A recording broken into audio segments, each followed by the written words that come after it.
Muy buenas tardes. De nuevo es un gusto saludarlos. Espero que en medio de todas estas circunstancias estén bien, que todos estemos sintonizados en armonía en la medida de lo posible con todas las dificultades que estamos enfrentando y que nunca dejemos de pensar en tantas personas que hoy están sufriendo enormemente en nuestro país y en muchas partes de la tierra.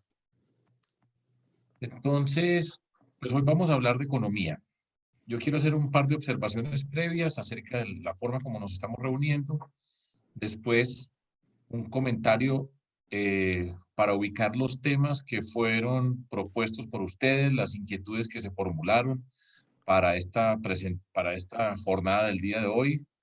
Y después presento a José Antonio Campo, que es nuestro invitado especial, quien va a dar una charla inicial de 20 minutos. Él conoce las preguntas, conoce las inquietudes, va a hacer esa presentación y después empezamos a conversar entre todos para preguntar, para sugerencias, para discutir y que sea pues un espacio amable, interesante, de eso no tengo la menor duda. Lo primero, estamos en unos tiempos, pues sobra decirlo, pero de mucha incertidumbre. Estamos viviendo una situación inédita en prácticamente todos los sentidos de nuestras vidas. Lo que significa esta pandemia, la manera como la pandemia cubre todo el planeta y al mismo tiempo desnuda a todo el planeta, en el sentido de hacernos ver la fragilidad que tenemos como especie, el sentido de vernos la fragilidad que tenemos en nuestras sociedades, la vulnerabilidad de nosotros como seres humanos. Ese es un mensaje, a mi modo de ver, muy potente dentro de lo que está ocurriendo y que tendremos que reflexionar por mucho tiempo además. Todo esto entonces se convierte para la mayoría de nosotros en incertidumbres. No hay un decálogo, no hay un lugar, no hay una Biblia que nos diga cómo se resuelven los problemas que estamos enfrentando, que son profundos en tantos sentidos. Y tenemos muchísimas preguntas. De hecho, estas preguntas valen simultáneamente, como les digo, por todo el planeta. Estamos aprendiendo de las respuestas que se están ensayando. Aquí estamos viendo en algunos casos el método de ensayo y error. También está un buen momento para señalar la importancia de la ciencia y el conocimiento para tomar decisiones, para decidir qué puede pasar con nosotros. Pero después de todo esto, las decisiones las toman los políticos, las personas que tienen poder y que con ese poder responden a los retos que tienen enfrente y por supuesto la calidad de esas respuestas, la calidad del liderazgo de quienes están conduciendo la sociedad en todas partes tiene un impacto profundo en la vida de todos nosotros. Entonces, hoy vamos a tocar un tema que ya habíamos señalado de la semana pasada que tiene que ver con la economía. En el proceso de inscripción les pedíamos que hicieran las preguntas que querían tener, las inquietudes que tenían, para recogerlas, para organizarlas, para presentárselas a nuestro principal invitado hoy, a nuestro invitado hoy, para que tuviera una idea acerca de qué es lo que está en las mentes de todos nosotros, cuáles son esas incertidumbres, cuáles son esas preguntas. Y voy a hacer un resumen breve de las áreas de inquietud que manifestaron la mayoría de ustedes. Las organizamos en 7 capítulos, bastantes, pero son las preguntas y son preguntas pertinentes y tienen que ver con el día a día y con lo que estamos viendo y sintiendo y con lo que puede venir a continuación. Un primer bloque tiene que ver con las finanzas públicas, la macroeconomía del manejo de lo que está ocurriendo. Entonces, temas que aparecen inmediatamente, la regla fiscal, el déficit del país, el precio del dólar, qué pasa con el petróleo, la inflación, el Producto Interno Bruto, qué va a pasar, el papel del Banco de la República en todo este manejo de lo que está ocurriendo, las finanzas territoriales. Esas son unas inquietudes muy básicas que están expresadas, que son necesarias, es necesario entenderlas para estos tiempos que, como les digo, no son tiempos normales y tenemos enfrente una cantidad de incertidumbres e interrogantes que tenemos que resolver. Hay una preocupación, en segundo lugar, por la reactivación económica. El dilema de economía-vida, que es parte de lo que hemos conversado, de lo que se discute acerca de qué medidas se toman y cómo se toman esas medidas, lo estamos viendo hoy. en las discusiones que tenemos en nuestro país, que de nuevo son discusiones en el planeta, cómo se abre una economía y cuál es la relación entre abrir esa economía y el manejo de la pandemia. ¿Cuánto aguanta la economía? ¿Cuáles son las claves para reactivar la economía? Todo esto tiene que ver con la inversión extranjera y, por ejemplo, sectores, de eso hablaremos, que teníamos, sobre los cuales teníamos una gran expectativa en Colombia en primera instancia, como el turismo y los espectáculos. ¿Cuál va a ser la situación de esos sectores que mirábamos como prometedores para el tema del desarrollo de nuestro país? Un capítulo muy importante viene a continuación y es el del sector agrícola. Aquí estamos viendo que estamos hablando de seguridad alimentaria y por supuesto aparece una pregunta que es una pregunta natural y es, ese sector rural, ese sector agrícola, nuestros campesinos, las condiciones en que están, hoy estamos viendo su importancia, lo que muchas veces pasa desapercibido en nuestras discusiones, pero hoy el tema del sector agrícola, del desarrollo rural, tiene que ver con nosotros. Me anticipo, José Antonio Campo, entre otras cosas, fue ministro de Agricultura y fue el director de la Misión Rural. O sea que mucho tiene que ver con esto que estamos hablando y que tiene que ver con los temas que vamos a tratar. Por supuesto, angustia total en todos los sentidos, en todas las dimensiones, el empleo y el desempleo. Veníamos con un desempleo de cerca del 12% en Colombia. Como siempre, las más perjudicadas, las personas más perjudicadas son jóvenes y mujeres. Y ese desempleo se va a disparar ahora, pues por razón de lo que estamos viendo con la economía. Eh, en estos días me llegó una forma de expresar lo que está pasando en el mundo y es, pusimos la economía en coma para salvar vidas. Y ahora tenemos que ver qué va a pasar con la economía que está en coma, cómo puede reactivarse y las implicaciones directas para el empleo. Y estamos de frente mirando la informalidad en nuestro aparato productivo en Colombia, la vulnerabilidad que tienen tantas personas, el sentido del trabajo virtual, la seguridad social para estos tiempos. ¿Qué va a pasar con ese empleo? Ese es uno de los grandes retos y va a ser una discusión política muy grande con un desempleo que viene a continuación creciendo. Rápido también dentro de este mundo de la preocupación por la economía, por el empleo y el desempleo están las empresas que pertenecen a la categoría de MIPYMES, que son cerca del 95% de las empresas en Colombia caen en esta categoría. Y la preocupación es qué va a pasar con estas empresas. ¿Cómo hacemos para apoyarlas? ¿Se paga la nómina, los subsidios? Yo particularmente creo que tiene que ser así. ¿Cómo se van a proteger y hasta dónde pueden aguantar y cuál es el tipo de estrategia para apoyarlas? Esas son de las inquietudes que se tienen y de las que vamos a avanzar y discutir, en particular con políticas que haya hecho el gobierno nacional. El modelo económico. Aquí hay una pregunta profunda y es, ¿esto sigue igual? Y la discusión es grande acerca de qué significa o cómo vamos a interpretar lo que está pasando, ver todas estas desigualdades en formas simultáneas, la vulnerabilidad en todos los aspectos de nuestras vidas, las personas que la vida son 24 horas, personas que viven para comer, para poder vivir el día siguiente en nuestra sociedad, que son muchísimas. ¿Sigue el mismo modelo económico? ¿Somos capaces de entender lo que significa el cambio climático, lo que estamos entendiendo ahora alrededor de esta pandemia y cuál va a ser ese modelo económico? Eso es parte de la discusión profunda que vamos a enfrentar como sociedad y que es parte de las inquietudes que tenemos.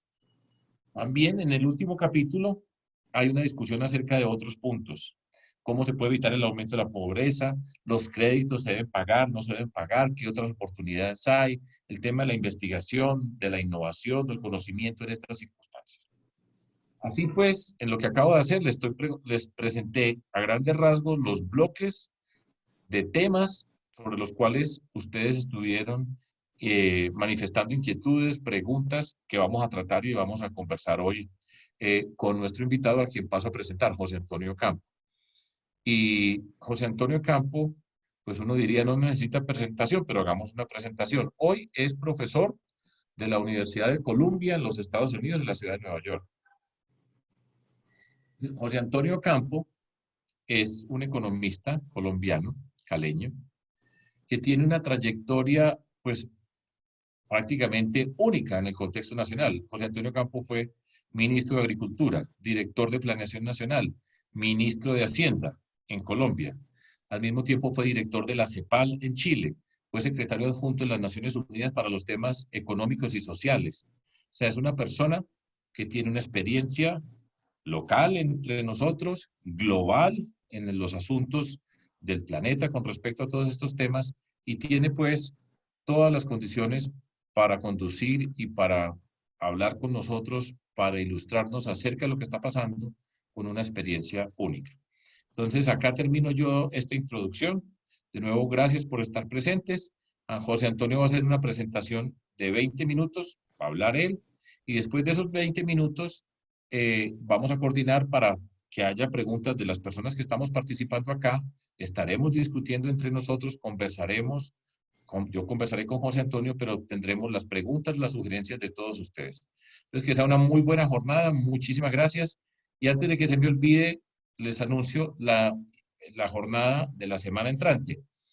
Vamos a hablar del tema de salud y tengo ya invitada a una persona, a una doctora en epidemiología, la doctora Zulma Cucunubá, que va a estar con nosotros y vamos a estar hablando pues del tema de salud, de la pandemia y de todo este tipo de cosas que están pasando en nuestro país. Después vendrá el tema de la educación y así seguimos conversando en este lugar tan especial que tenemos y muchísimas gracias por asistir. Ahí termino yo, esta es la introducción. Sara, adelante. José Antonio, entonces. Así es, tiene la palabra. Adelante, José Antonio. Bueno, muchas gracias. Muchas gracias, Sergio, en particular por su invitación y por su presentación de mi carrera. También, obviamente, un saludo muy especial a todos los que nos están viendo, que son aquí, veo más de 200 personas en este momento. La agenda de las preguntas que acaba de mencionar Sergio, pues es muy amplia y trataré de hacerle justicia a ellas y si no, pues en la conversación podremos hacerlo. En el frente económico estamos enfrentando pues tres efectos importantes de la crisis que está viviendo. Voy a referirme muy someramente a dos de ellos y para concentrarme realmente en el tercero. El primero es el colapso de los precios del petróleo. Esto es muy importante porque el petróleo pues, es nuestro principal producto de exportación y es una fuente importantísima de ingresos del gobierno. Puede representar unos 20, 25 billones de pesos para el gobierno el año pasado y por lo tanto pues es un impacto importante y además pues es el principal producto de exportación y nuestra excesiva dependencia petrolera tendrá que ser un tema para adelante en nuestro modelo de desarrollo. El segundo es el colapso del financiamiento internacional hacia nuestras economías.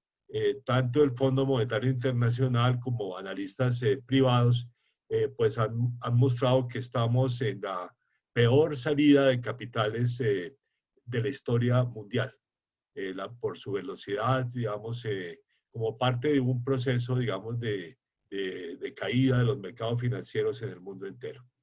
Y el tercero es el problema del COVID-19, digamos, el problema de salud pública, digamos, que es un fenómeno mundial, ha golpeado de forma fuerte a partes de China y después a Europa Occidental, ahora a Estados Unidos. En América Latina, pues en Colombia incluida, el fenómeno no ha sido tan fuerte, entre otras cosas, porque hemos podido reaccionar más temprano que los otros. Ahora, desde el punto de vista económico, este tema, que es el que voy a tratar con más detenimiento, el problema fundamental es cómo hacer compatible el costo económico de las cuarentenas con los problemas de salud pública. Digamos, es bastante claro que las cuarentenas son esenciales para frenar el contagio de la enfermedad, pero al mismo tiempo tienen un costo muy grande. Tiene un costo muy grande porque pueden estar afectando a, no sé, entre el 40% y la mitad de la actividad económica de un país en un momento determinado cuando son cuarentenas generales como la que hemos estado aquí en Colombia el último mes.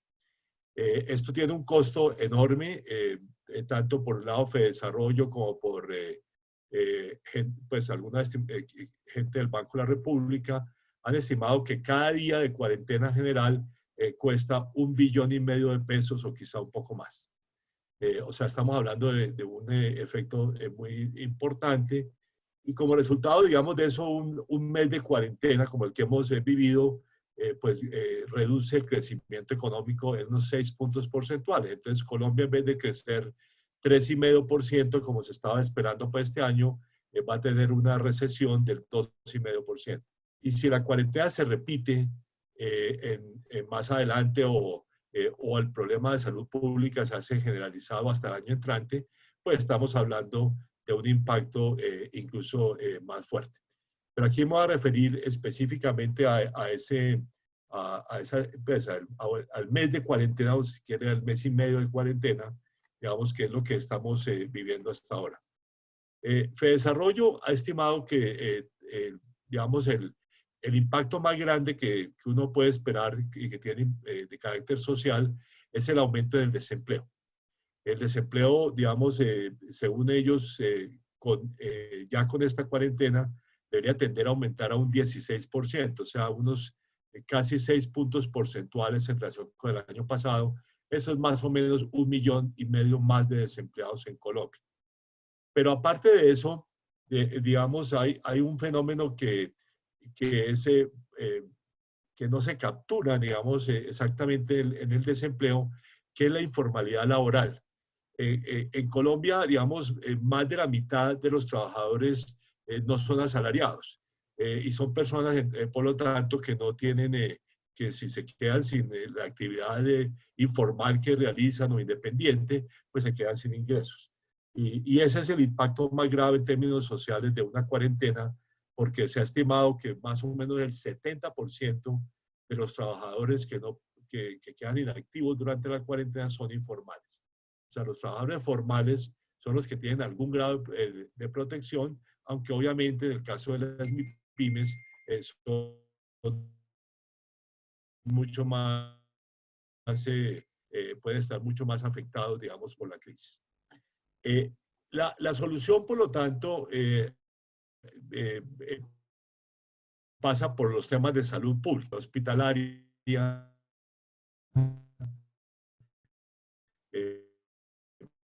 primer término para enfermedad, pero también pasa por la posibilidad de tener unas pruebas, unos tests masivos o en gran escala, digamos, que es lo que las experiencias internacionales positivas, como por ejemplo la de Corea, que se ha resaltado mucho, han demostrado y que son esenciales para pasar, digamos, de una cuarentena general a una cuarentena selectiva o inteligente, como la ha llamado el presidente de la República. Y obviamente, pero esto sí es una solución de mucho más largo plazo, la vacuna, porque todos los estudios internacionales nos dicen que vacuna, en el mejor de los casos, tendremos al final del año entrante. Entonces, el tema es, digamos, cómo maneja uno estos efectos, digamos, en la economía, que son, como dije, bastante considerables en su magnitud, y especialmente su impacto sobre el empleo y el ingreso de los trabajadores informales. Entonces, para eso, digamos, uno puede pensar en un paquete como el que han venido con algunos elementos introduciendo el gobierno y el Banco de la República, que incluye, digamos, diría yo lo siguiente. El primero es obviamente un paquete de salud pública, digamos, de construcción de capacidades hospitalarias, de buscar, digamos, cómo conseguimos test en gran escala para poder hacer para poder pues, probar si unas personas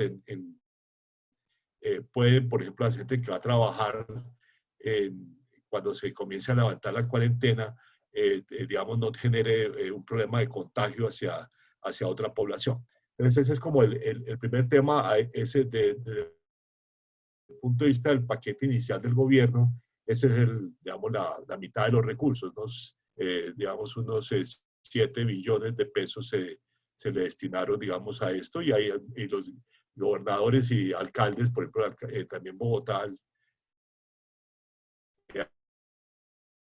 han dedicado El segundo punto es el tema de los Perdón, ingresos a los vulnerables. qué pena, José Antonio, interrumpirte un segundo. ¿Es posible que puedas apagar tu cámara porque en algunos momentos se está cortando tu intervención? Por favor. Y de pronto con el sonido podemos tener mejor calidad. Ah, ok. Entonces quito la cámara. Cámara. Y eso, intentémoslo así. Muchas gracias. Bueno, entonces el siguiente tema es el tema de los ingresos a los vulnerables. Y yo creo que aquí, digamos, hay un problema serio, como dije, un 40% de la población que queda totalmente bloqueada con la cuarentena, digo, de la población trabajadora, ¿no? De los trabajadores colombianos que quedan sin... Y además, pues hoy, en particular, en el caso de los informales, quedan totalmente sin ingresos. Entonces, digamos, ¿cuál es el paquete de ayuda a estos sectores? Pues es absolutamente fundamental. Y a mi juicio, ahí hay el gobierno no ha hecho lo suficiente en este frente. Digamos, hay unos 6 millones de familias que están recibiendo, digamos, apoyos del gobierno a través de Familias en Acción, a través de la devolución del IVA, y ahora con el ingreso solidario, digamos, se aspira a llegar a 3 millones, aunque solamente se ha llegado a 1 millón de familias hasta ahora. En total, digamos, estos recursos solamente se le ha dedicado, a mi juicio, alrededor de 1 billón adicional a lo que ya estaba presupuestado para Familias en Acción, para adultos mayores, etcétera, etcétera. Yo creo que aquí hay un problema, el problema digamos, de más de fondo, digamos, de cuántos recursos le debemos dar a estos sectores. Mi propuesta ha sido un ingreso básico de medio salario mínimo a 8 millones de familias, eso es al 70% de la población más o menos, que es la población pobre o vulnerable. Eso incluso no sería demasiado costoso. Yo calculo que 3 meses de ese subsidio costarían más o menos 10 billones de pesos, o sea, el 1% del Producto Interno Bruto. El tercer tema es el tema digamos, del apoyo a las empresas. Perdón, antes de eso, el problema de la liquidez. La liquidez ha sido la tarea del Banco de la República. Yo creo que es de las cosas que mejor se ha hecho, de darle, digamos, garantizar que el mercado financiero funciona. Ha sido bastante heterodoxo, incluso en algunas de sus medidas, y yo creo que eso está más o menos garantizado. Y además estabilizaron también el mercado, el mercado cambiario, el mercado del dólar. Por lo tanto, pues no creo que vaya a referirme mucho más a eso. El cuarto tema es el tema del financiamiento y las garantías. Ese es un tema que es muy importante. El gobierno ya ha ido avanzando encima de sus propuestas iniciales y está dando pues una cantidad importante de crédito a través de Bancoldex. Y además el Fondo Nacional de Garantías ya tiene recursos para garantizar hasta 80 billones de pesos en créditos, digamos, que otorguen los bancos comerciales. Perdón, ¿me están escuchando? Creo que no. Ya. Sí, señor, le escuchamos perfectamente. Ok, ya. Muy bien. Entonces, este es un tema en el cual ha habido mucho debate, entre otras cosas porque, digamos, existe la duda, digamos, que si los bancos comerciales están utilizando estas facilidades crediticias y están dando nuevos créditos a empresas que lo necesitan, especialmente a MIPYMES, o no. Digamos, ese es un tema muy complicado donde hay un debate creciente sobre si los bancos, en cierto sentido, están cumpliendo o no la función que deben desempeñar en este campo. Debo decir que los nuevos créditos que ha lanzado el gobierno son créditos con 90% de garantía, o sea, el riesgo para un banco es bastante pequeño.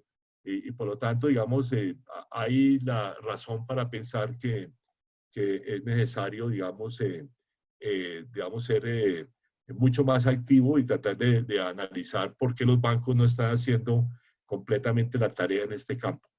Debo decir que uno podría pensar en mejorar incluso esta línea de crédito. Yo he propuesto, por ejemplo, que las líneas estas de Bancoldex para las pequeñas empresas no tengan intereses durante 6 meses, siempre y cuando las empresas se comprometan a mantener el empleo.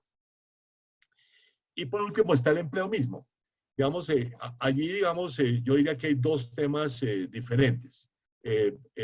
Cuando uno, hay algunas propuestas digamos, de pagarle la nómina a las MIPYMES. De hecho, en algún momento hubo una propuesta o le entendí yo al presidente que eso es lo que estaba en la mesa, pero no, hasta ahora no ha habido realmente avance en esa materia.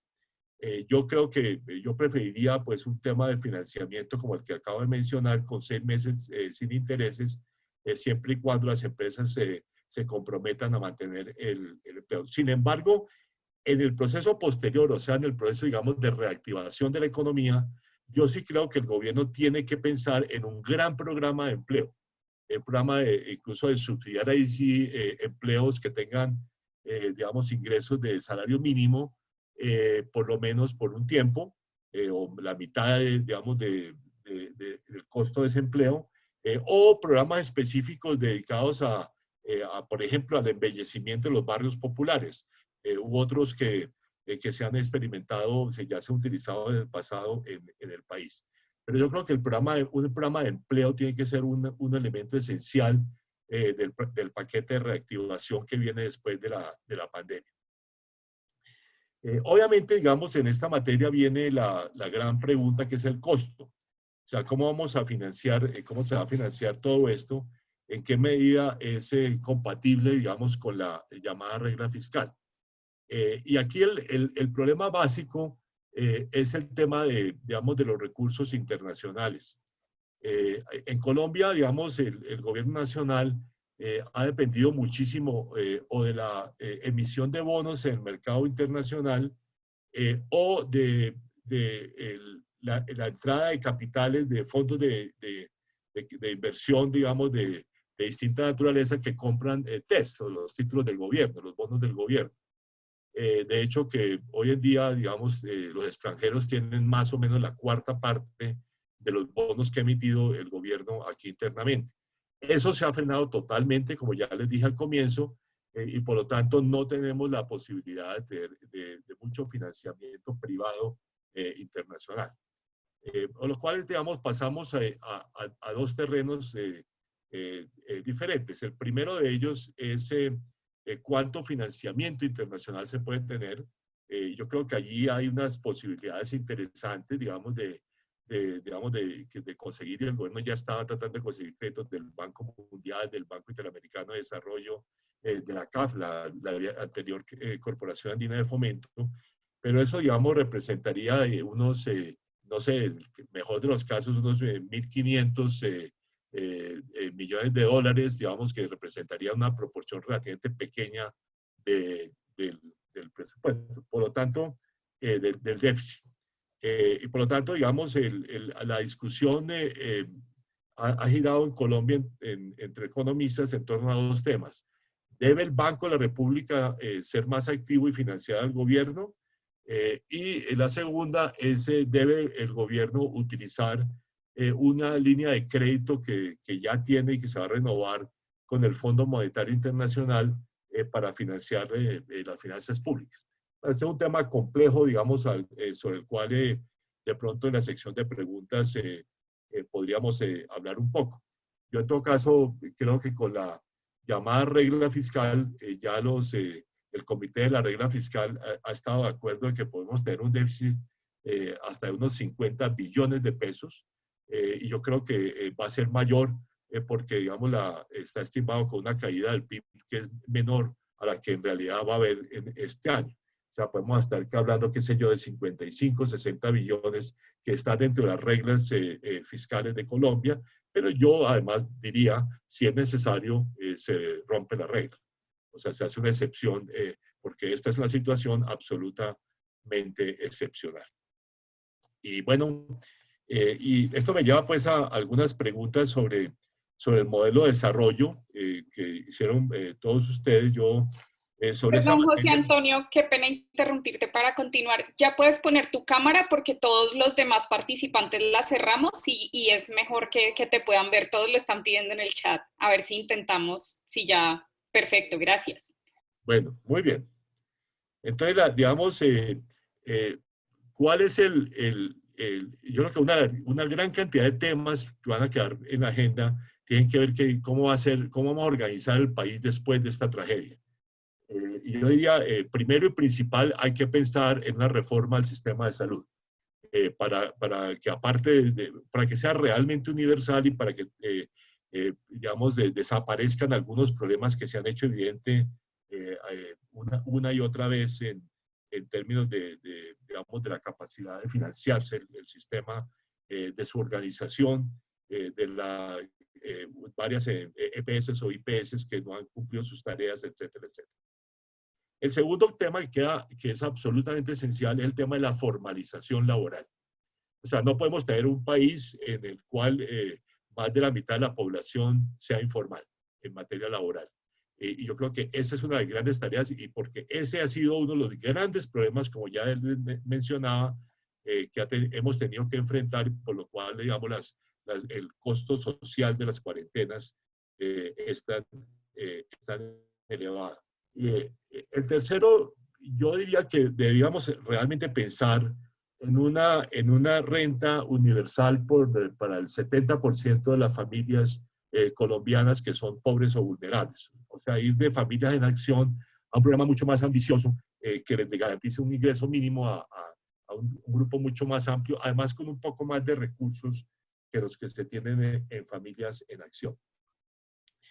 El cuarto tema va a ser cómo vamos a financiar después al sector público, porque digamos de esta crisis vamos a terminar con unos niveles de deuda pública muy altos, que eran ya altos porque a mi juicio el país no ahorró suficiente durante la bonanza petrolera y por lo tanto tenemos unos niveles de deuda pública que no son espantosos a nivel internacional, pero son elevados. De hecho, estamos por encima del promedio latinoamericano. Y esta crisis pues, nos va a dejar 5, 6 o 7% del PIB más en deuda pública. Y por lo tanto, digamos, algunos de nosotros hemos hablado de dos temas. En primer lugar, de que los beneficios tributarios que se otorgaron en la ley de reforma tributaria del año pasado se posterguen por 2 o 3 años mientras, digamos, se sanean las finanzas públicas. Y lo segundo es que va a haber que hacer una reforma tributaria estructural el año entrante, una reforma que a mi juicio debe concentrarse en eliminar una gran cantidad de beneficios tributarios que tiene nuestra legislación, incluso sin aumentar las tarifas, y sería posible en algunos casos incluso bajar las tarifas de tributación si se eliminan en forma fuerte, digamos, esas excepciones tributarias.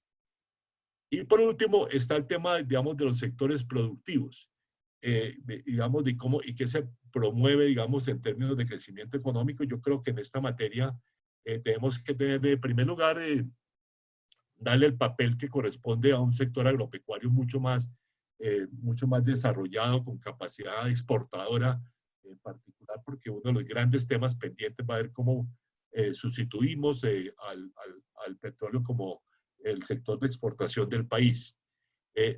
Segundo, tenemos que reindustrializar este país.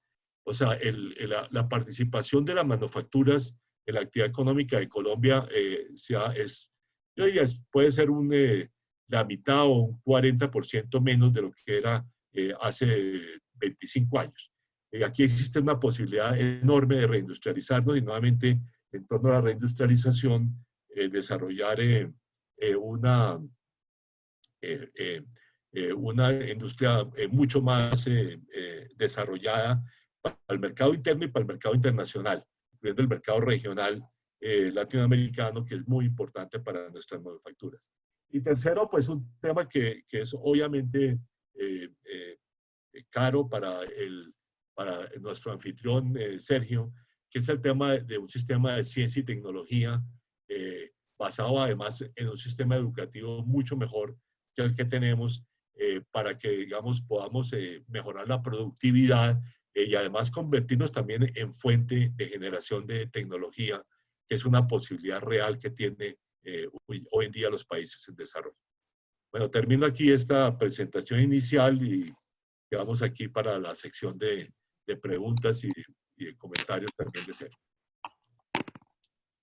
Muy bien, claro que sí. Fajardo, ¿quieres decir algo antes de empezar el bloque de preguntas y aportes de las personas que están participando? No, pues gracias, José Antonio. Yo creo que nos dio un muy buen recorrido sobre los temas que se están discutiendo, las medidas que se están tomando, y empieza pues a vislumbrarse lo que puede ser este recorrido a partir de este momento en Colombia, las medidas que vienen y eventualmente un modelo económico distinto, o por lo menos unas condiciones para empezar a pensar en un modelo económico que aprenda de la lección que estamos recibiendo ahora. Yo creo que este es el momento, entonces, pues que empiecen las preguntas para no estar monopolizando la palabra, las preguntas en la forma como se quieran presentar o algún tipo de sugerencia o observación. Solo decir que tratemos de ser breves y pues aquí está José Antonio, también comentaré yo con él en caso de que sea necesario, pero es muy importante escucharle a todos ustedes. Bueno, claro que sí. Entonces, en este momento, como les escribí hace unos minutos en el chat, la forma como vamos a moderar este espacio para darles la palabra es que pidan la palabra por medio del chat. Ya algunos han ido enviando pues su nombre, el tema sobre el cual quieren hacer la intervención, el aporte, la pregunta o la inquietud que ustedes tienen. Recuerden entonces, como quisiera hacer énfasis en lo que dijo Fajardo, que sean unas intervenciones pues breves para que podamos participar bastantes personas. Entonces, vamos a iniciar con 5 intervenciones para darle la palabra nuevamente a José Antonio Campo y a Sergio Fajardo. Entonces, vamos a empezar por escuchar a Camilo Enríquez, que es de Pasto, pero vive en Bogotá. Camilo, te escuchamos.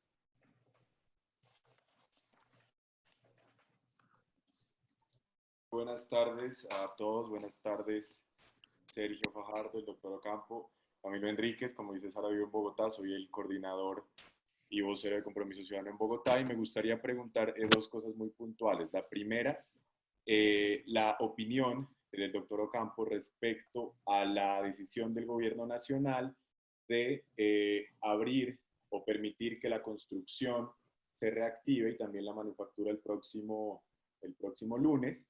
Teniendo en cuenta también cuáles serían las implicaciones costo-beneficio en términos de haber tomado esa decisión, que de pronto en otros países tardaron mucho tiempo más en tomar, ¿sí? Por un lado. Y por el otro lado, me gustaría saber su posición respecto a políticas económicas que beneficien a la clase media colombiana, ya que las políticas que hemos visto últimamente pues van muy enfocadas al sector más vulnerable. También las políticas que hablábamos ahorita de los impuestos y demás, de exonerar a los grandes capitales de los impuestos, pues afectan o impactan a la clase alta, pero no se habla de la clase media colombiana, que es un sector muy importante de la sociedad. Muchísimas gracias. Muy bien.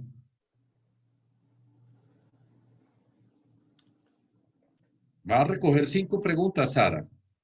Sí, eso es lo que yo entendí, quedan 5 preguntas y después... Sí. Okay. Entonces... Sí, así es. Entonces, tiene la palabra Luis Fernando Vanegas. Vamos a recoger las 5 preguntas y enseguida les doy la palabra para responder en bloque. Entonces, tiene la palabra Luis Fernando Vanegas de Pereira, en Risaralda. Te escuchamos, Luis Fernando. Buenas tardes, ¿me escuchan? Sí. Bueno, primero muy agradecido pues con Sergio y con Compromiso Ciudadano de la apertura de este conversatorio con personas tan importantes como Sergio Fajardo y el doctor José Antonio Campo. Bueno, después del coronavirus, de ese proceso de reconstrucción y todo eso, como lo dijo Sergio Fajardo, se desnudó una miseria económica que tenemos en nuestra sociedad y es la desigualdad. Ese tema a mediano y largo plazo, ¿cuál sería la estrategia para mejorar la distribución de los ingresos en toda Latinoamérica? Esa es mi pregunta. Muchas gracias. A ti muchas gracias. Tiene la palabra Ana Paulina Maestre de Barranquilla, en el Atlántico. Ana Paulina, tienes la palabra.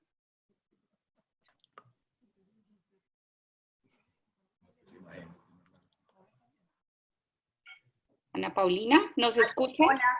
Sí, ya. Hola. Hola, buenas tardes. Mi nombre es Ana Paulina Maestre. Yo soy estudiante de Economía y Relaciones Internacionales en la Javeriana, pero ahora en este momento me encuentro en Barranquilla por la cuarentena. Yo quería preguntar sobre el tema del petróleo, el dólar y el peso colombiano y tratar de que nos cuenten un poquito más sobre cómo eso empeora aún más la crisis económica por la que estamos pasando y vamos a pasar, cómo lo dificulta aún más y qué implicaciones tendría en cuanto a la dependencia que tiene Colombia en ese sector. Ana Paulina, muchas gracias. Tiene la palabra Catalina Ortiz, que es representante a la Cámara del Partido Verde en el Valle del Cauca. Catalina, tienes la palabra. Gracias, Sara. Hola, Sergio. Y qué bueno poder tener esta conversación. Yo tengo una pregunta sobre el tema de Perú y Colombia, porque a mí este tema de que Perú hizo un préstamo al Banco Central por 12 puntos del PIB y para nosotros es una cosa como tan ajena o tan difícil, me gustaría oírlos con respecto a ese tema.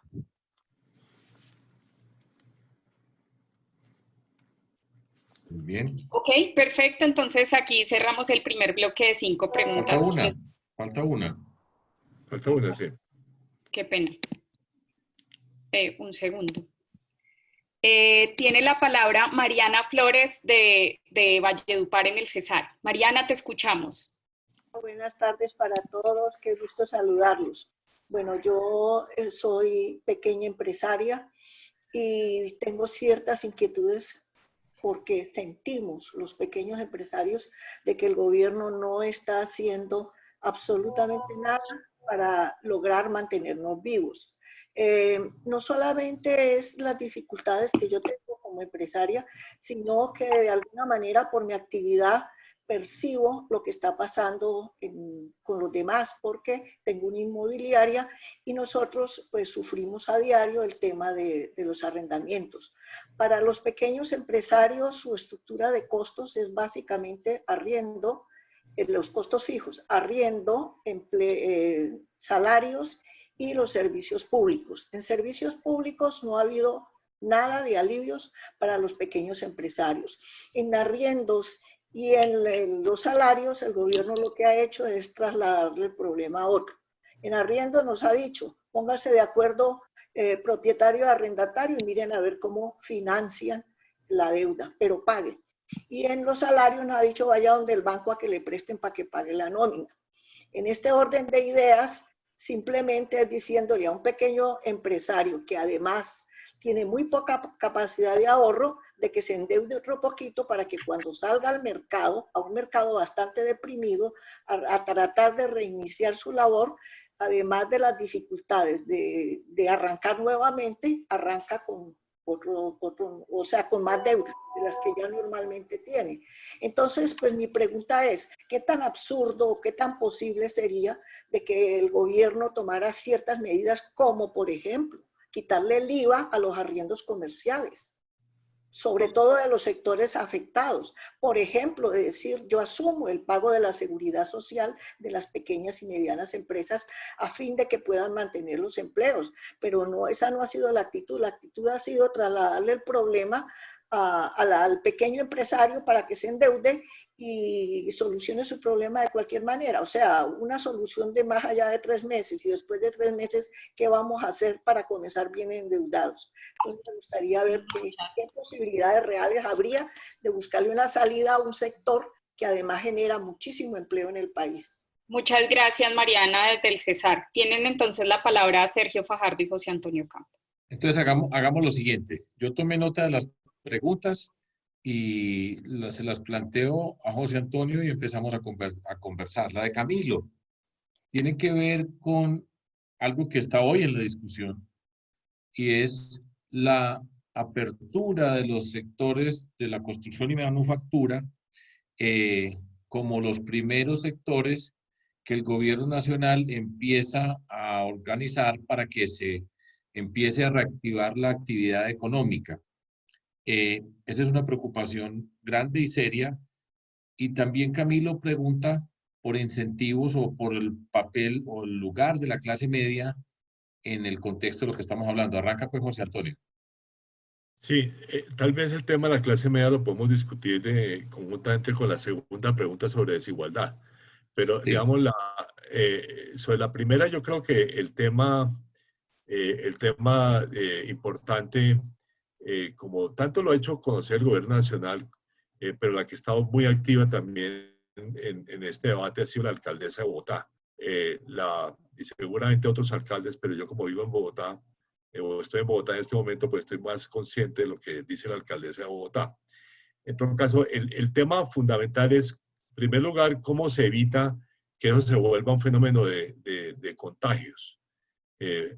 Para lo cual, en primer lugar, deberíamos tener una capacidad de hacer test para los trabajadores que van a trabajar tanto en la construcción como en la manufactura. En el caso de y la alcaldesa ha sido muy clara en el caso de Bogotá sobre el transporte masivo. O sea, ¿cuál es la demanda de transporte masivo? Porque, digamos, ella ha dicho, cuando tengamos más de la tercera parte, o sea, que, digamos, el sistema solamente aguanta una tercera parte del tráfico normal, o el número de pasajeros normal, sin generar problemas de contagio. Digamos, cómo se manejan esos temas me parece que es importante. En el caso de la manufactura, además, creo que hay un tema de cómo hace uno jornadas laborales o más jornadas laborales precisamente para que no se concentren tantos trabajadores en un momento determinado. Esos son los, digamos, yo diría que los temas importantes. Hay algunos temas que tienen que ver con pequeña empresa, a los cuales, digamos, cuando hablemos de eso, digamos, puedo referir. Yo hago un comentario con respecto a ese tema, y en particular la discusión que hay hoy, que se ha presentado como un enfrentamiento entre Claudia López, alcaldesa de Bogotá, y el presidente de la República. Una primera observación, y yo he sido reiterativo en esto, y es trabajar con los alcaldes y las alcaldesas de Colombia, porque cada espacio tiene sus condiciones particulares. Naturalmente, Bogotá es la sexta parte de la población del país, y si se articula con la Sabana de Bogotá, en esa gran región metropolitana de la Sabana de Bogotá, pues ahí está prácticamente el 20% de la población de Colombia. Y las dificultades que hay allí, asociados en primera instancia con el transporte público, Transmilenio, que es el mecanismo de transporte público que antes de todo esto ya tenía bastantes problemas, sobrecarga, saturación, etcétera, pues puede funcionar de acuerdo a los estudios epidemiológicos con el 35%. Entonces, eso requiere una cantidad de previsiones, también unos protocolos para poder avanzar en abrir esos sectores, y yo creo que Bogotá, pues, Bogotá y probablemente 2 o 3 ciudades más de Colombia grandes requieren un tratamiento especial que no es el mismo para todo el territorio. Eso tiene que quedar muy claro, porque en otras partes se puede ir haciendo, de hecho se puede avanzar tal vez en otros sectores, pero eso requiere unos protocolos claros y, por supuesto, la atención a la probabilidad del contagio, donde el transporte público pues es uno de los factores, tal vez el más importante para eventualmente contagiar si se desata una movilización gigantesca. Algo que ya señaló José Antonio en su momento, pero que vale la pena reiterar, en todas estas experiencias que estamos viendo en el mundo, la capacidad de hacer pruebas para tener un conocimiento en dónde está el virus, dónde está la capacidad de contagio, eso es fundamental. La semana entrante, como les dije, tengo invitada a la doctora Zulma Cocunubá, y vamos a hablar de ese tipo de cosas, pero eso no es una trivialidad, no es un capricho de que no se quiera abrir o no, sino que tiene que ver con ese conocimiento que está ahí afectando las cosas. Entonces, en resumen, es una discusión válida, entender la diferencia entre las diferentes ciudades. Aquí se dan unas medidas generales, pero de ahí a que la medida general que anuncia el presidente anoche llegue a todo el territorio, pues es complejísimo y se requieren una cantidad de articulaciones que no estamos teniendo en la forma como tendría que ser. Y en Bogotá, que están a media cuadra, por el alcalde y la alcaldesa y el presidente están físicamente a media cuadra, pues hay que tener un cuidado especial porque las ciudades, la capital tiene unas condiciones muy diferentes y yo personalmente creo que la alcaldesa tiene la razón. A veces lo dicen unos términos que algunas personas se mortifican, pero esa posibilidad de contagio en Bogotá es gigantesca, es el principal centro del país y si se desata ya, tiene unas consecuencias tremendas para Colombia. Sigamos entonces con el tema de la desigualdad y clase media. José Antonio, Luis Fernando Vanegas de Pereira hablaba acerca del tema de las desigualdades, que es una palabra que llegó para estar con nosotros y de acá no nos vamos a ir, digo yo, como sociedad, ya por fin tener el reconocimiento de las desigualdades y el papel que tiene la clase media dentro de todo esto, como preguntaba también Camilo. Adelante, José Antonio.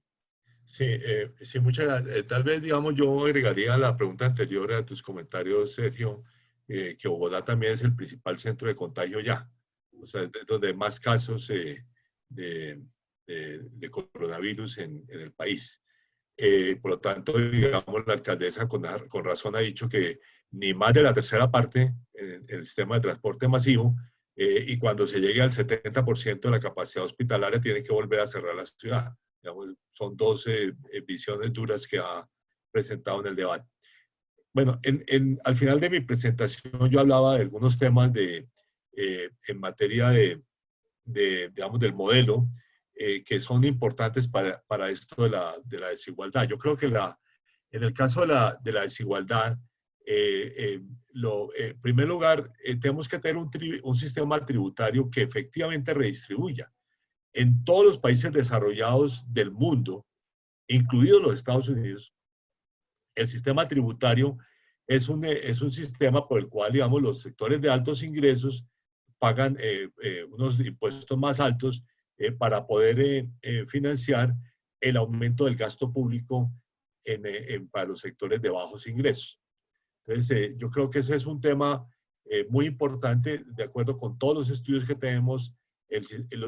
Casi ninguno de los sistemas, o ninguno de los sistemas tributarios latinoamericanos cumple con esos requisitos, porque hay muchos beneficios para los sectores de altos ingresos en el sistema tributario. Precisamente por eso la reforma estructural, cuando quite beneficios, va a tener un efecto redistributivo importante en el país. Yo también soy partidario, como lo he dicho públicamente, de restablecer el impuesto de patrimonio a las personas naturales en forma general.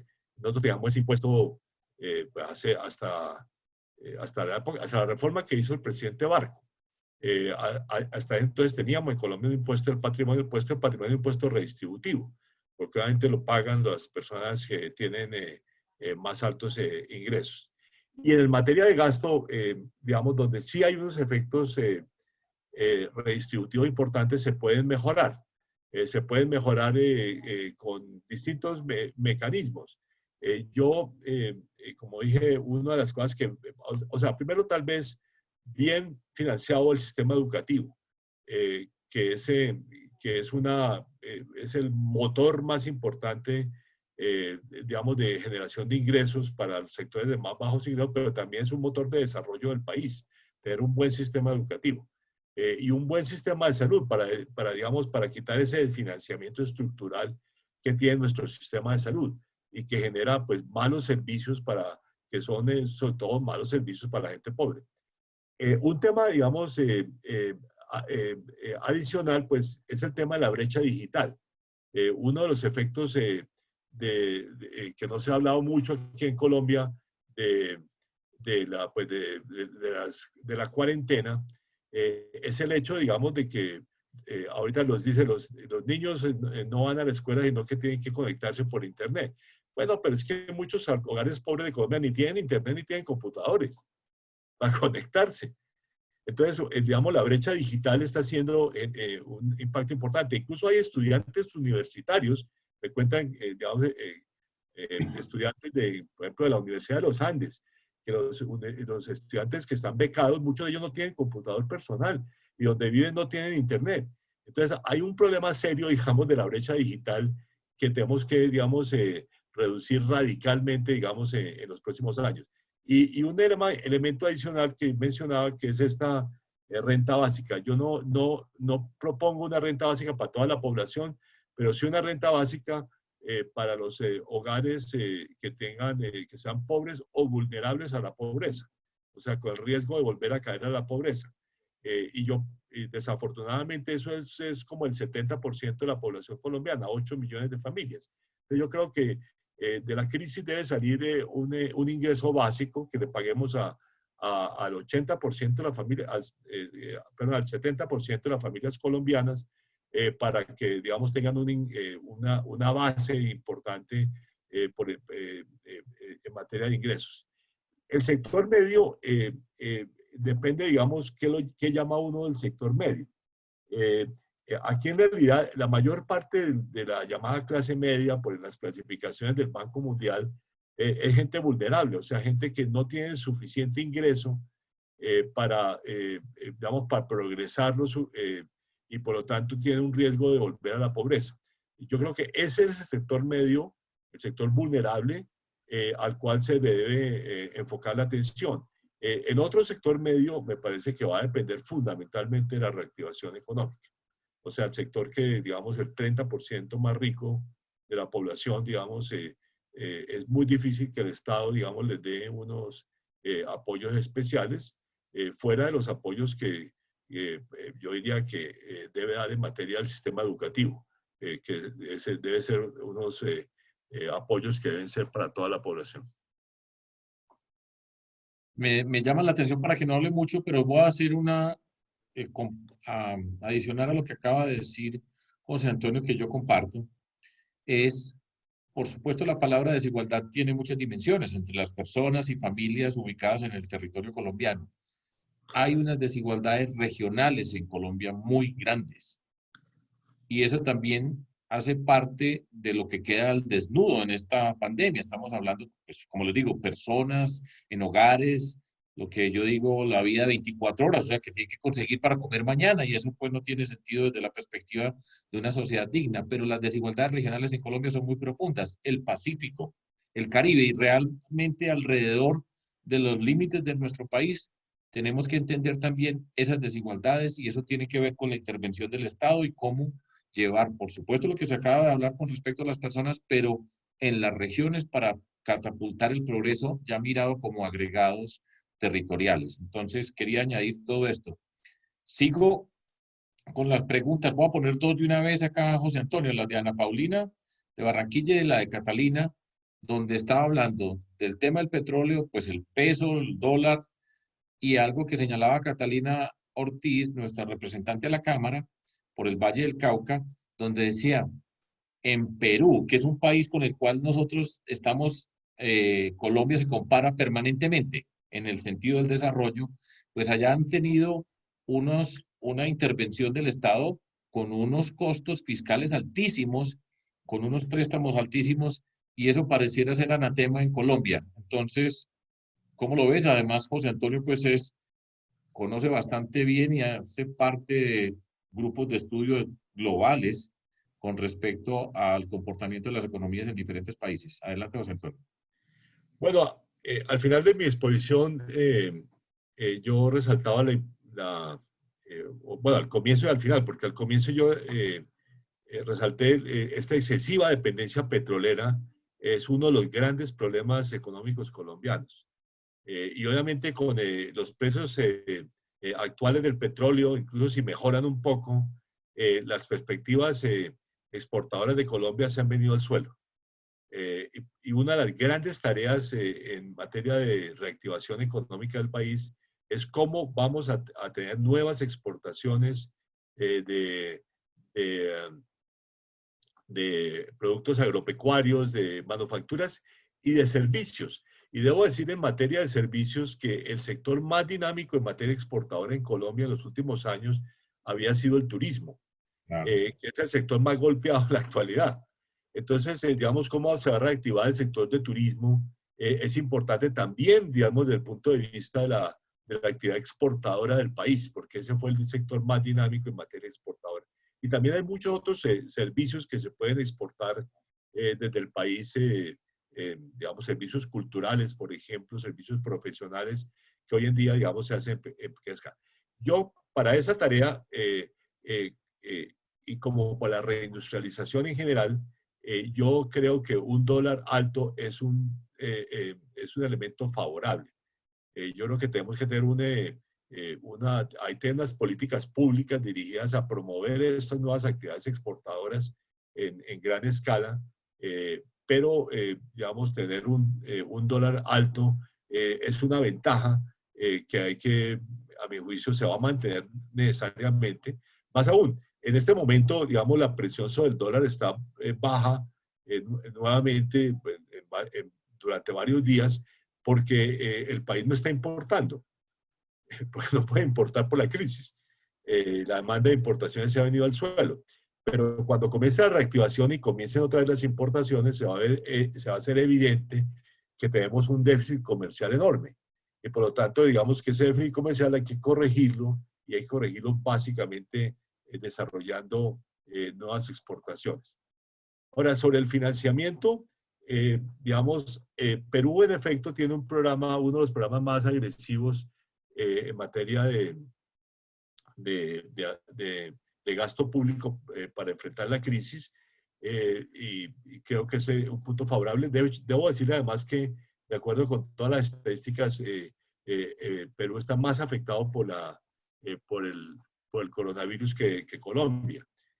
O sea, tiene muchos más casos y un poco más de problemas, obviamente no tan graves como los de Ecuador, que en Guayaquil han sido tal vez el epicentro más grave de América Latina. Pero, digamos, de todas maneras, Perú sí ha hecho una tarea interesante, y, por ejemplo, en materia de apoyo a ingresos, ellos están hablando de un ingreso básico de $200. Caramba, bastante más de lo que está dando el gobierno nacional aquí a los hogares más pobres del país. Digamos, incluso mi propuesta de 500,000 pesos, es medio salario mínimo, representa, digamos, como $130, ¿no? O sea, en fin, ahora, ¿cómo se financia? Es una buena tarea. Y yo, refiriéndome al tema del Banco de la República, yo creo que, de hecho, el Banco de la República ya está financiando el déficit fiscal, y esto debería ser mucho más claro en la práctica. Uno de los fenómenos que he criticado mucho fue la decisión de reducir los encajes bancarios, que es una medida de ampliación de liquidez bastante grande. Fueron más de 9 billones de pesos de liquidez adicional. Y después, por la noche, el gobierno les establece digamos, una inversión forzosa por la cantidad de plata que el Banco de la República había liberado al reducir los encajes. Yo he dicho, me parece que fue una decisión equivocada. Si uno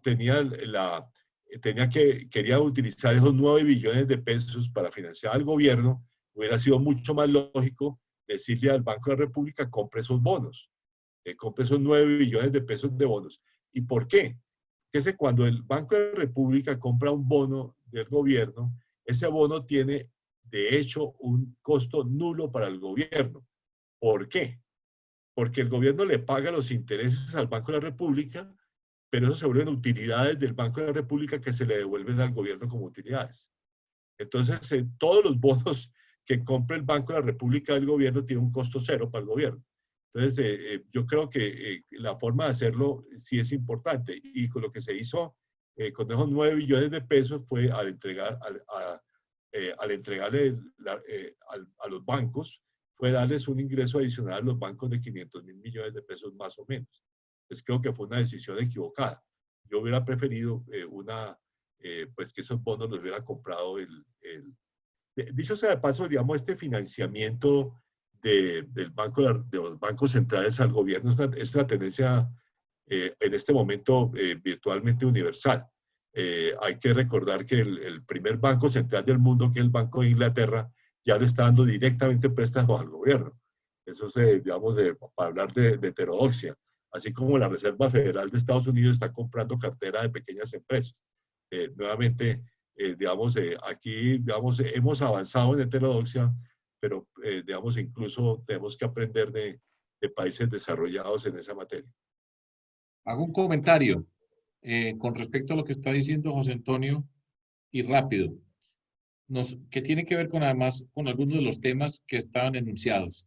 Yo no tengo la menor duda que en este momento todo esto que está pasando nos obliga a mirar y cambiar y pensar en cambios profundos acerca de nuestro modelo de desarrollo, en particular el desarrollo rural, que tiene que ver con la seguridad alimentaria, que es una preocupación que se ha señalado, y nos está obligando esta pandemia, lo que no hemos sido capaces de hacer bajo los esquemas rutinarios que traíamos en la democracia colombiana. El acuerdo de paz, por ejemplo, era un acuerdo que buscaba, entre otras cosas, pues el desarrollo rural en Colombia.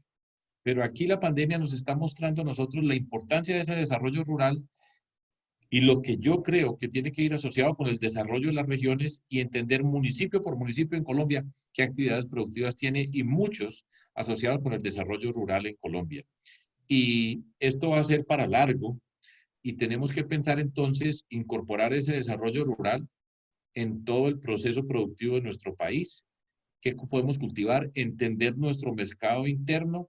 Las relaciones globales van a sufrir o están sufriendo y han venido sufriendo una cantidad de cambios. Pero esto va a tener muchas implicaciones y nos obliga a entender entonces muy bien la capacidad productiva que tenemos en el desarrollo rural para avanzar nosotros en nuestro país. Y por supuesto, siempre pensar en el mercado interno y al mismo tiempo en las exportaciones, pero nos obliga a mirar de una forma distinta el mundo rural, en particular con el tema ambiental, que hace parte de lo que tenemos que incorporar en el desarrollo de nuestro país. Finalmente, aquí veía, alguien escribió un comentario que decía maíz. Y es interesante porque nosotros somos como el tercer o cuarto importador de maíz del mundo. Por Dios. Por Dios, nosotros sí. Y claro, a su vez, pues es entre los alimentos de los pollos y los cerdos.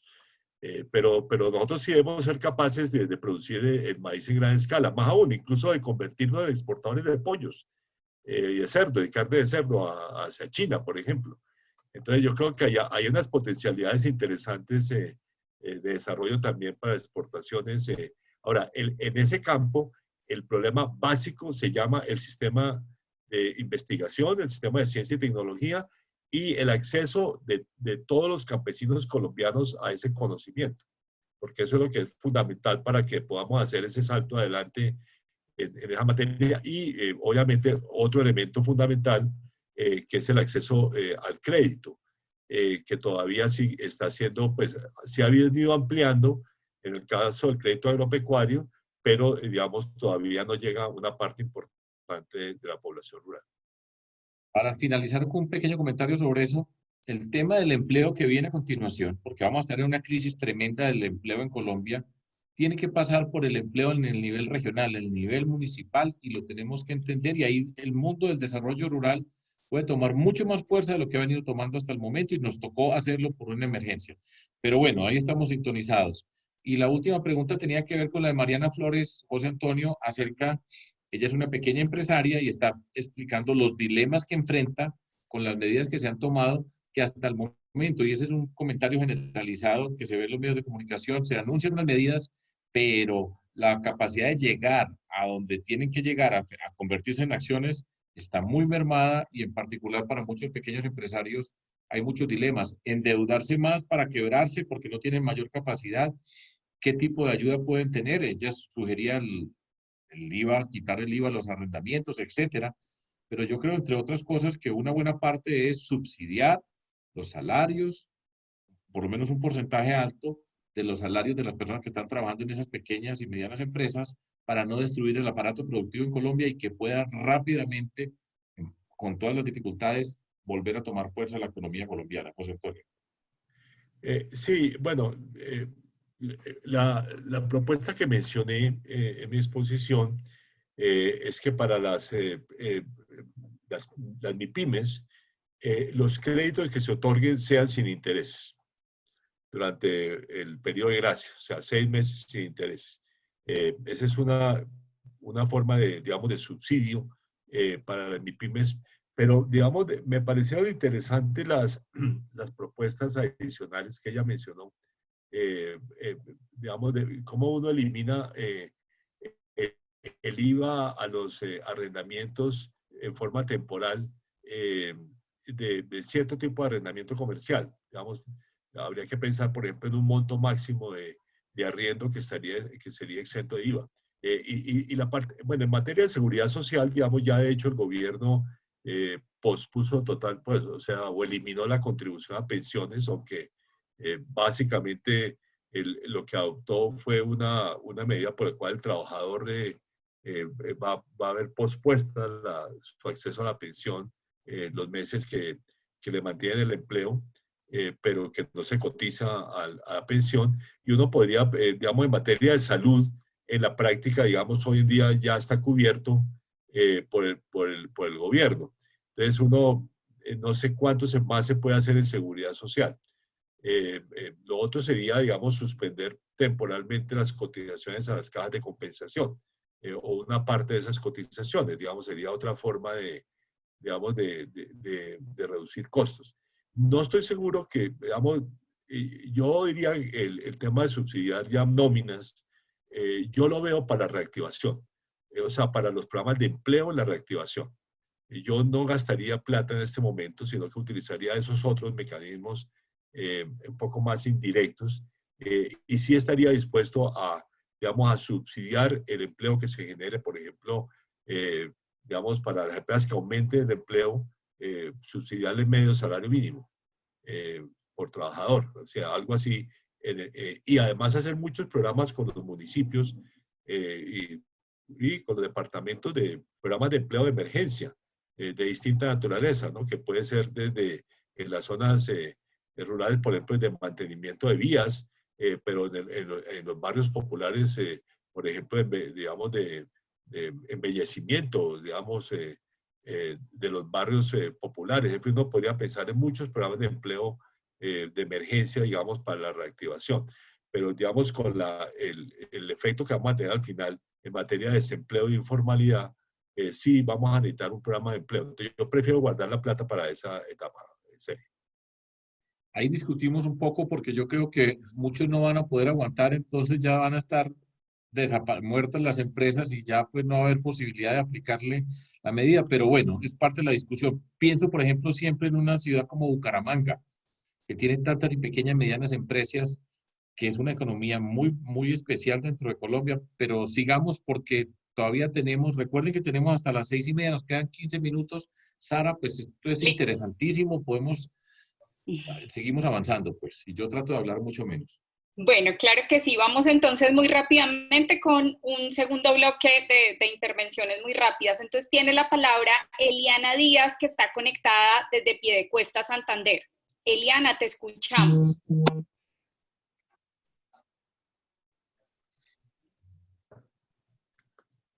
Eliana.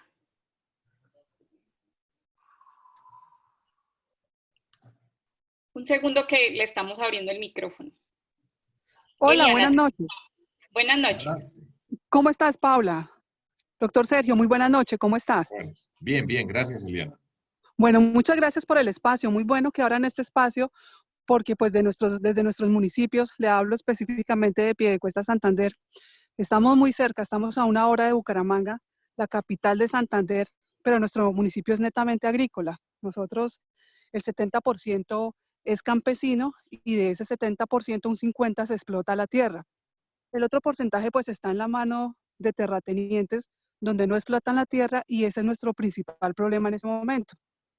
En esta crisis actual, pues los campesinos han optado por explotar sus productos, por salvar a la ciudad, al municipio, al área metropolitana con sus cultivos, porque estamos comiendo del campo y del campesino piedecuestano. Pero ¿cuál es el problema y qué es lo que pasa? Que nuestros campesinos viven siempre ahogados y siempre viven empeñados con el banco. Ahorita muchos de los cultivos se perdieron porque pues no hubo la oportunidad de comprar los químicos o los elementos para la tierra, para los cultivos y se perdieron. Entonces ellos están endeudados con el banco, no tienen cómo recoger sus cosechas, las que se perdieron, y pues no tenemos forma de saber cómo le van a responder al sistema financiero. Esa es mi inquietud. ¿Qué podríamos nosotros hacer? ¿Se puede pensar en condonaciones, en nuevos préstamos, con bajos o sin intereses, para que salvemos en este momento ese sector, que es el sector que nos está dando de comer? Porque en Santander no está funcionando nada más. Lo único que está trabajando es el campesino, es quien está trabajando, es quien nos está dando de comer. Entonces, doctor Sergio, Paula, muchas gracias por este espacio, y en verdad me gustaría que tuvieran en cuenta a este sector, al campesino, a quien nos ha dado de comer estos 30 días. Muchas gracias. Juliana. En este momento le damos la palabra a Julián Alhash desde Cali. Julián, te escuchamos. Gracias, Sara. Sergio, José Antonio, buenas tardes. Muchas gracias, porque es una oportunidad muy importante para nosotros poder compartir y entender muchas de las cosas que están sucediendo en este momento. Básicamente, yo tengo dos ideas que quiero consultar si serían posibles en este momento, y dos preguntas. La primera es... No, muy cortica. La primera es si es factible, si sería el momento para empezar a hacer realmente una actualización catastral a nivel nacional en el campo. Que yo creo que desde el punto de vista que planteaba Sergio de trabajar en llave con los alcaldes y gobernadores, yo creo que eso sería importante para disponer de recursos también, y está muy atrasado. Lo segundo es, si aparte pues de empezar en cosas macro, también a nivel institucional, también se podría pensar en un programa agresivo de obras públicas de dimensiones grandes. Por ejemplo, en la campaña con Sergio estuvimos estudiando la posibilidad, la vía Pacífico-Orinoco, que es una vía que lleva progreso a 13 departamentos, 16 millones de personas y 8 millones de hectáreas para habilitar para exportaciones. Y tiene un costo más, tenía en ese entonces, hace 2 años, cuando lo vimos nosotros, más o menos un costo de unos 8 billones de dólares. Y además eso también puede trabajarse por concesión, o sea que no necesariamente tendría que ser sangría para la nación. Y las dos preguntas son muy cortas, todos los días se oye hablar de cifras, y en porcentajes, pero yo lo que no he podido saber es de qué tamaño es el hueco que va a quedar después de esto, porque hablan de 50 billones, hablan de 60, Iván Marulanda y otros senadores sacaron una carta hablando de unos huecos de más o menos 150 mil billones. Entonces, no sé de qué tamaño es y cuáles son los valores que realmente José Antonio podría tener acceso Colombia como gobierno, como Banco de la República, internamente de financiar parte de eso, y como emisión. Okay. Por ser corto. Gracias. Muchas gracias, Julián. Le damos la palabra a Jennifer, que nos está contando que está conectada al mismo tiempo con Jairo Caicedo desde Zarzal en el Valle del Cauca, y ellos representan a la Asociación de Comerciantes de Zarzal. Entonces, Jennifer Mejía, tienes la palabra, te escuchamos. Hola Sara, hola profe, hola doctor José Antonio. Bueno, primero que todo, muchísimas gracias por la oportunidad. Como compromisaria, pues me siento demasiado contenta de que estemos reactivando actividades, eso es excelente. Y en esta ocasión, exacto, hablo no como ambientalista, sino como representante de la Asociación de Comerciantes de Zarzal-Valle. Voy a decir una premisa sencilla, somos aproximadamente 45.230 habitantes, ¿sí? De estos 45.230 son aproximadamente 240 entes de comerciantes. Zarzal-Valle es un municipio tanto industrial porque tenemos el ingenio Río Paila Castilla y tenemos la sede principal de Colombina. Y lo que nutre el municipio de Zarzal como tal es el ente comercial. Sí, nosotros somos aproximadamente, o sea, mi familia como tal es aproximadamente, hace parte de esos 240 comerciantes y somos contratantes de 5 personas alrededor por cada ente de comercio, o sea que estamos hablando de 1.200 personas. Actualmente el municipio, la administración, incluso la gubernamental, no ha hecho atención a las diferentes peticiones que se han hecho a partir pues, de este frente y de esta asociación. Entonces, nuestra pregunta es, muchas familias y muchas personas dependen de nuestras actividades económicas, incluso esas personas que nombraba el profe Sergio, que decían que trabajaban y sobrevivían al día. Entonces, nuestra pregunta es, ¿cómo podemos articular nuestras peticiones a nivel gubernamental, incluso nacional, para no ir a ser redundantes? Porque hay muchos entes comerciales de diferentes municipios que están enviando peticiones, pero queremos ser un poco más certeros. La población que depende del tránsito monetario de este comercio, de este frente comercial en Zarcía Valle, es muy alta. El estrato 1 y 2 depende, el que sale a vender las paleticas depende de nosotros, el que vende el chontaduro, porque el comercio es el que compra y los compradores son los que también contribuyen a la compra. Si un comercio está cerrado, nos vamos a encontrar en una fluctuación económica completamente claudicada en esta situación tan difícil.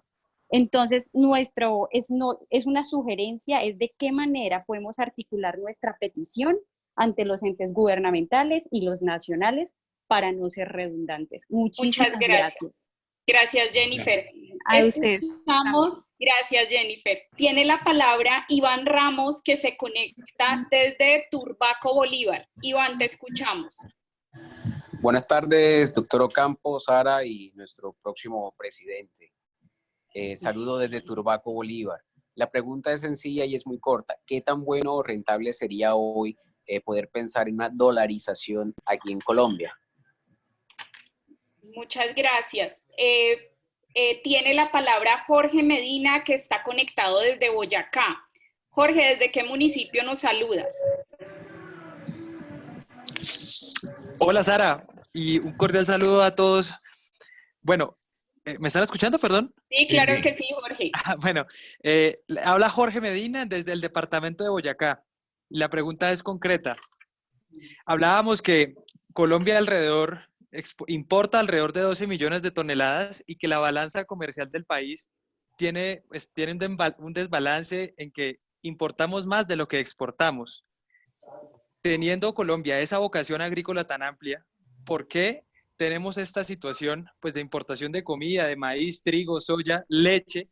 Y asimismo tenemos una crisis interna de los productores agropecuarios, y cómo, después de que pase la pandemia, podemos reactivar o repotenciar el sector agropecuario para recuperar un balance dentro de esa balanza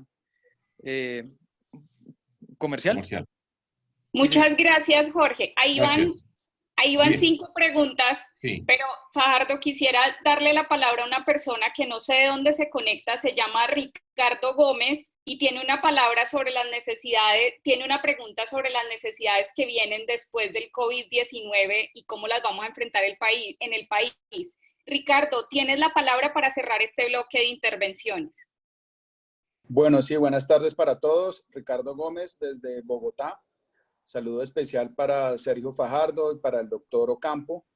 Mi pregunta es, dadas las implicaciones grandes que va a generar la pandemia desde el punto de vista económico y desde el punto de vista social, ¿cómo se debe redireccionar todas las estrategias de gobierno hacia adelante para precisamente contrarrestar todas estas dificultades que se van a dar en el tema del empleo, en el tema de las pequeñas y medianas empresas, en el tema del hueco fiscal que le va a significar al gobierno y cómo reorientar y cuáles deberían ser las prioridades para atacar hacia adelante esta situación? Muchas gracias. Muchas gracias a ti, Ricardo. Ahí cerramos el bloque. Tienen la palabra ustedes. Y vamos a cerrar la reunión porque es hasta las 6:30. Por mí me quedaba aquí larguísimo, pero hay que entender que así estemos en este aislamiento, no estamos, la mayoría tiene una cantidad de tareas adentro de la casa que a veces se nos olvidan y son importantes. Voy como una ráfaga, José Antonio, para que pongan las pilas, pues, para responder rápido.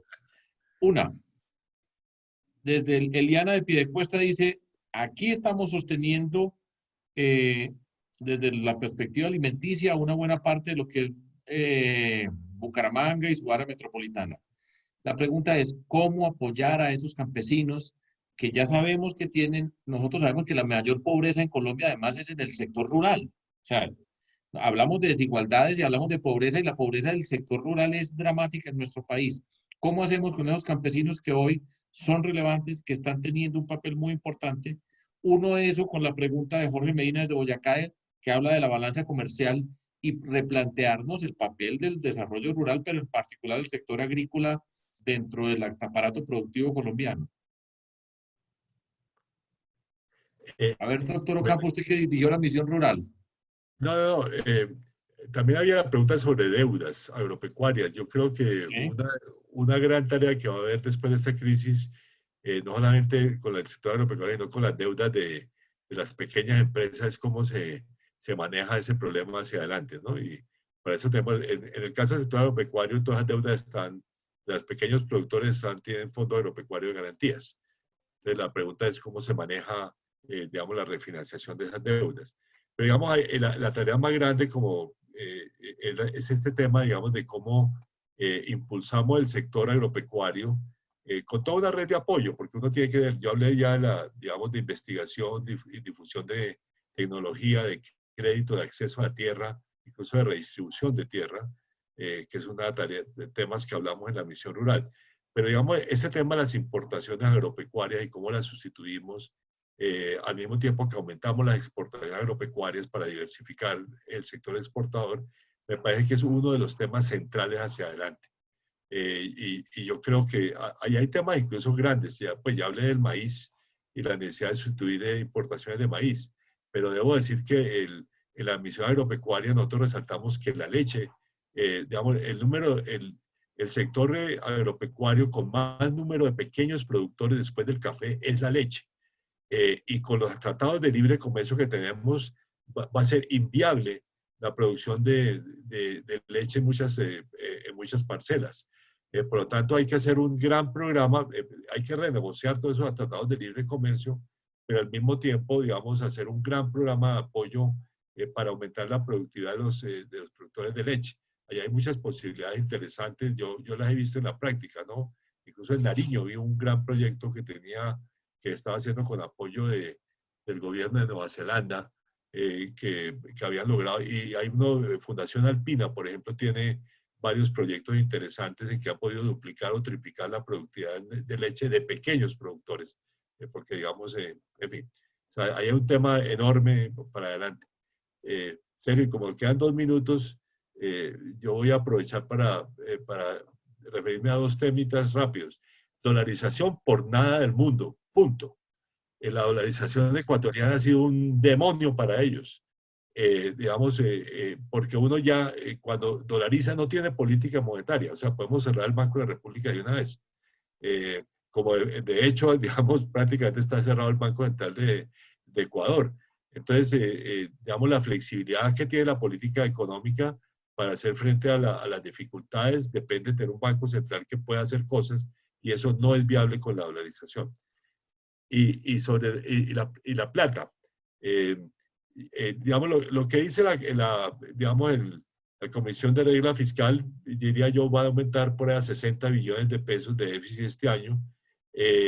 Yo creo que esa es una cifra razonable, digamos, en su magnitud puede ser un poco corta y si es necesario, pues se amplía más. Ya hablar de 150 billones, no sé, pues de pronto para 2 años 150, sí, de pronto sí.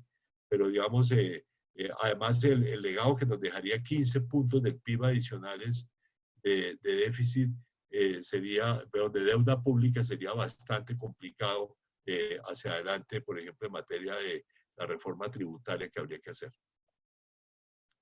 2 observaciones finales entonces para comentar acá. 3.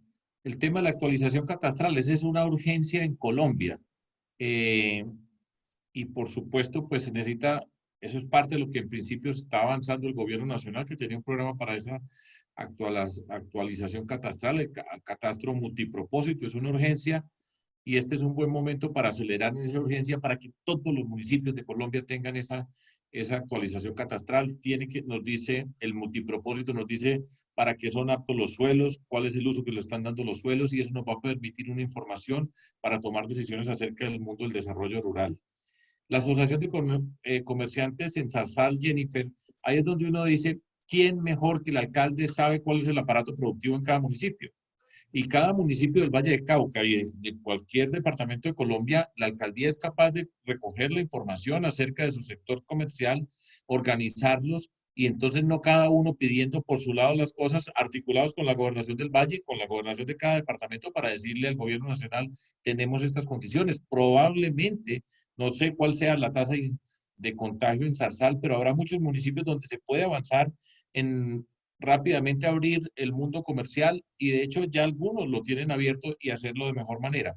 Señalar que el Valle del Cauca me indicaba Catalina Ortiz, el tema del contagio en la ciudad de Cali, que tiene una buena parte que ver con la migración ecuatoriana, y el alcalde pues ha venido luchando por eso, es muy serio. La ciudad de Cali, así como Bogotá es un centro de contagio, que es el principal, por supuesto, con nuestra condición de capital, pero Cali necesita una atención muy especial desde el punto de vista del contagio.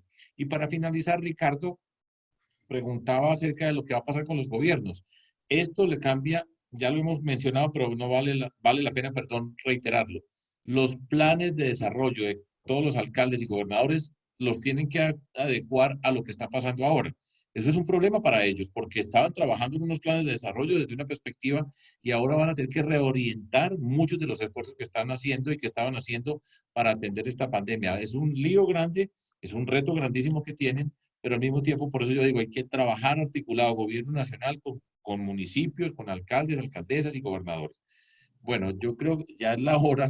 Yo creo, Sara, que ya hemos cumplido bastante bien.